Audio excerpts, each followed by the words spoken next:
Lalbhai cricket સ્ટેડિયમની ચૂંટણીને લઈને ગરમાગરમીનો માહોલ જામ્યો છે। એક તરફ સ્વર્ગવાસ હેમંત કોન્ટ્રાક્ટર પેનલે સ્ટેડિયમ પેનલ પર આક્ષેપો લગાવ્યા છે, તો બીજી તરફ આક્ષેપો બાદ હવે સ્ટેડિયમ પેનલ પણ આગળ આવી છે। કનૈયાલાલ કોન્ટ્રાક્ટર સ્ટેડિયમ પેનલના સભ્યો દ્વારા પત્રકાર પરિષદનું આયોજન કરવામાં આવ્યું, જેમાં તેમણે હેમંત કોન્ટ્રાક્ટર પેનલના આક્ષેપોને ફગાવ્યા છે।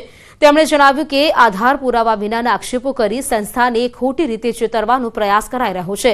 સંસ્થાનો તમામ વહીવટ પારદર્શક કરવામાં આવ્યો છે। સામે પેનલના સભ્યો મીડિયામાં ભ્રામક પ્રચાર કરી રહ્યા છે, પરંતુ આ ચૂંટણીમાં ફક્ત સત્યનો વિજય થશે તેમ જણાવ્યું। सत्य असत्यनी लड़ाई है, धर्म अधर्मनी लड़ाई है, लोकशाही समूत्यारशाहीनी लड़ाई है। आ प्लान डेवलपमेंट वर्सेस अनप्लान डेवलपमेंटनी लड़ाई है। અને મને બહુ વિશ્વાસ છે કે જે જૂઠો પ્રચાર થઈ રહ્યો છે। આરએસએસના સરસંઘચાલક મોહન ભાગવત વલસાડ જિલ્લાની મુલાકાતે હતા। તેમણે ધરમપુરના જાણીતા બરુમાળ ભાવેશ્વર ધામમાંના રજત મહોત્સવમાં હાજરી આપી હતી। ધરમપુરનું આ બરુમાળ ધામ આદિવાસી વિસ્તારમાં લોકોમાં આસ્થાનું કેન્દ્ર છે। ધાર્મિક જાગૃતિ અને સેવાકીય કાર્યો કરતી આ સંસ્થાને 25 વર્ષ પૂર્ણ થતા રજત મહોત્સવ યોજાઈ હતી।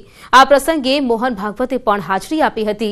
લાંબા સમય સુધી મોહન ભાગવતે આ સંકુલમાં સમય વિતાવ્યો હતો।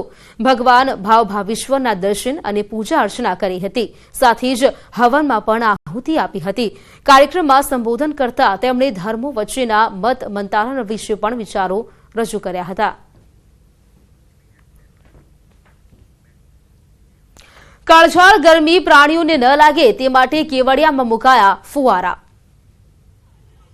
કાળઝાળ ગરમીથી લોકો ત્રાહિમામ પોકારી ઉઠ્યા છે, ત્યારે પ્રાણીઓને પણ ગરમી લાગી રહી છે। પરંતુ કેવડિયાના જંગલ સફારીમાં રહેલા પ્રાણીઓને ગરમી ન લાગે તે માટે વિશેષ વ્યવસ્થા કરી છે। દેશ વિદેશના પશુ પક્ષીઓને ગરમીનો અહેસાસ ન થાય તે માટે જંગલ સફારીમાં એસી, કુલર, સ્પ્રિંકલર, ફુવારાથી પાણીનો છંટકાવ શરૂ કરાયો છે। દેશી વિદેશી પ્રાણી પક્ષીઓને અનુકૂળ તાપમાન અને ખોરાક આપવામાં આવી રહ્યો છે। સતત સ્વાસ્થ્ય ચેકિંગ પણ કરવામાં આવી રહ્યું છે। ઝુઓલોજી પાર્ક જંગલ સફારીમાં દેશી અને વિદેશી 1500 થી વધુ પશુ પક્ષીઓ છે અને આખું જંગલ સફારી 375 એકરમાં ફેલાયેલું છે। તમામ પશુ પક્ષીઓના ડોમમાં પાણીનું કુંડ બનાવ્યું છે। સતત પાણી છંટકાવ થાય તે માટે ફુવારા મૂકવામાં આવ્યા છે, એટલે ઠંડા પાણીથી વાતાવરણમાં ભેજ જળવાઈ રહે અને પ્રાણીઓને ગરમી ન લાગે।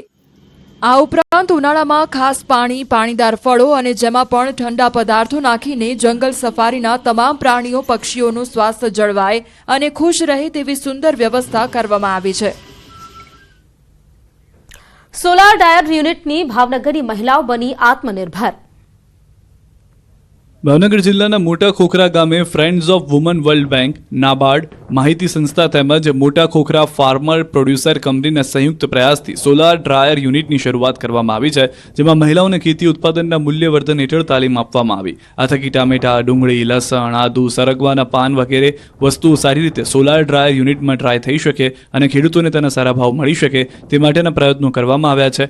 નાબાર્ડના આર્થિક સહયોગથી આ સોલાર ડ્રાયર યુનિટની શરૂઆત કરી છે। ગામમાં 5 સોલાર ડ્રાયર યુનિટ ઇન્સ્ટોલ કરવામાં આવ્યા છે। આમાં ગામની 60 જેટલી મહિલાઓ પણ જોડાયેલી છે। ટમેટા, ડુંગળી, લસણ, આદુ, સરગવાના પાનને ડ્રાય કરી તેનું પાવડર બનાવાશે। રાહેજા સોલાર કંપનીના પાવડર ખરીદશે, જેથી ખેડૂતોને એક નવું માર્કેટ મળી રહેશે। આવનાર સમયે વધુ મહિલાઓ જોડાય, આત્મનિર્ભર બની સારી આવક મેળવી શકે તેવા પ્રયાસો કરાશે। અમદાવાદના રિવરફ્રન્ટ પર ફરી શરૂ થશે બોટિંગ। બોટિંગ કરવાના શોખીનો માટે આવ્યા છે આનંદના સમાચાર। અમદાવાદ રિવરફ્રન્ટ પર ફરી એકવાર બોટિંગ સેવા શરૂ થવાની છે। ફરી એકવાર રિવરફ્રન્ટમાં લોકો બોટિંગ કરતા નજરે પડશે। બોટિંગ સેવા શરૂ કરવા માટે કવાયત શરૂ થઈ ગઈ છે। બોટિંગ સેવા આપતી IRS દ્વારા બોટિંગનું ઇન્સ્પેક્શન કરવામાં આવી રહ્યું છે। લોકોની સુરક્ષાને લઈને ચેકિંગ કરાયું, જે બાદ બોટિંગના ટેસ્ટિંગનો રિપોર્ટ કમિશનર કચેરીએ મોકલાશે, જ્યાંથી તપાસ બાદ અમદાવાદીઓ આગામી ટૂંક સમયમાં જ રિવરફ્રન્ટ ખાતે બોટિંગ કરવાની મજા માણી શકશે। વેકેશનમાં શહેરીજનો રિવરફ્રન્ટ પર માણી શકશે બોટિંગની મજા। વલ્લભ સદન રિવરફ્રન્ટ ખાતે શહેરીજનો માટે pedal boat, speed boat, sports boat અને ખાસ કરીને બાળકોના એન્જોયમેન્ટ માટે કિડ્સ બોટ મૂકવામાં આવશે। મહત્વનું છે કે વડોદરા હરણી બોટ લેક કાંડ થયા બાદ રિવરફ્રન્ટ પર બોટિંગ સેવા બંધ કરાઈ હતી। શહેરના હાર્દ સમાન બનેલા લો ગાર્ડન ખાતે આવેલા હેપી સ્ટ્રીટ પર ફરી ખાણીપીણી માર્કેટ શરૂ થશે। એએમસી સ્ટેન્ડિંગ કમિટી દ્વારા ફૂડ પ્લાઝાને જીવંત કરવાનો નિર્ણય કરાયો છે। અગાઉ ઊંચા ભાડા હોવાના કારણે ફૂડ વેન્ડર્સ આવતા ન હતા.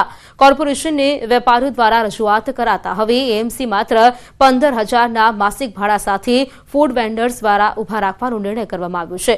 અગાઉ 43થી વધુ ફૂડ વેન્ડર્સ ઉભા રહી શકે તેવી વ્યવસ્થા હતી. 43 પૈકી અનેક ફૂડ વેન્ડર્સ એએમસી નિર્ધારિત કરેલા ભાડા મોંઘા પડતા હતા. 36 ફૂડ વેન્ડર્સ કોર્ટમાં ગયા હતા અને ભાડા ઓછા કરવા માટે રજૂઆત કરી હતી.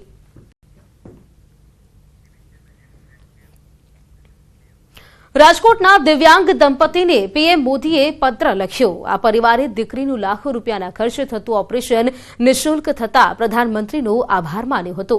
તો બીજી તરફ પીએમએ પત્ર લખીને જવાબ આપતા પરિવાર ખુશખુશાલ થયો. મહત્વનું છે કે રાજકોટના વિપુલભાઈ પિત્રોડાએ પ્રધાનમંત્રીને આભાર માનવા માટે દિવસે પત્ર લખવામાં આવ્યો હતો.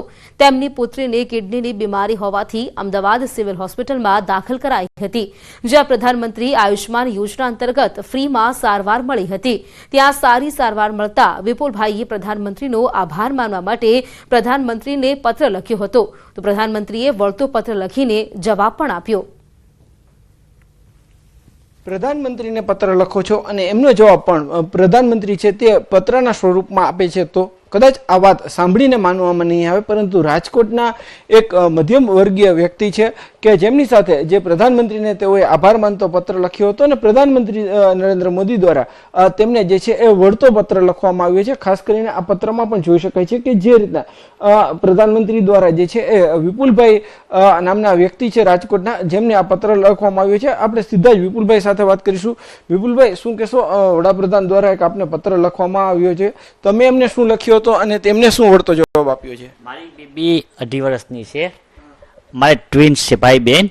એમાં બેબીને મારે પેટમાં ગાંઠ હતી, એટલે અમે અહીંયા તપાસ કરી, પણ અહીંયા ખર્ચો વધારો હતો અને મારી પરિસ્થિતિ બહુ હતી નહીં પૈસા ખર્ચવાની, એટલે હું બહુ દુઃખી હતો અને પરિસ્થિતિ આ નબળી છે. પછી મારા ફ્રેન્ડે કીધું કે અમદાવાદ સિવિલ હોસ્પિટલ નરેન્દ્ર મોદીના આવા કાર્ડમાં ઓપરેશન સરસ થઈ જશે. પછી અમે અમદાવાદ ગયા, ત્યાં કાર્ડમાં સરસ મારી બેબીનું ઓપરેશન થઈ ગયું, પણ ડૉક્ટરનું કહેવું એમ હતું કે આ ગાંઠમાં કિડની ચોટી ગઈ હતી, એટલે એને એક કિડની કાઢવી પડી. ઓપરેશન સવારના 11:55 લઈ ગયા હતા, સાંજે 6:55 સુધી ઓપરેશન ચાલુ હતું.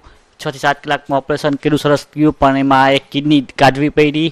પછી ગાંઠની પછી બાયોસ્કીપ કરવા આપી ને ત્યારે ખબર પડી કે કેન્સરની ગાંઠ હતી મારી બેબીને, અને 5-6 કીમો આપેલા હતા. પણ અત્યારે મારી દીકરી સરસ છે, ઓપરેશન સરસ કર્યું અને સ્ટાફ બધાએ મારું ત્યાંને સરસ આપ્યું છે. હા, એટલે એને પત્ર એ જ લખ્યો કે ત્યાંનો સ્ટાફ ને બધું સરસ, તમે જે કાર્ડ ઉપર ઓપરેશન ની કરો છો ને એ બહુ સારું છે, ત્યાંનો સ્ટાફ અમો સરસ ખ્યાલ રાખે છે. અમે બે માણસ હેન્ડીકેપ છીએ, એટલે દવા તે લેવા જવું હોય તો એ લોકો સ્ટાફ લેવી દે, ખાવા પીવાની બધી સુવિધા અમને કરી દેતા હતા, અમને ટેન્શન નહોતું, બધું વ્યવસ્થિત કમ્પ્લીટ કર્યું ઓપરેશન.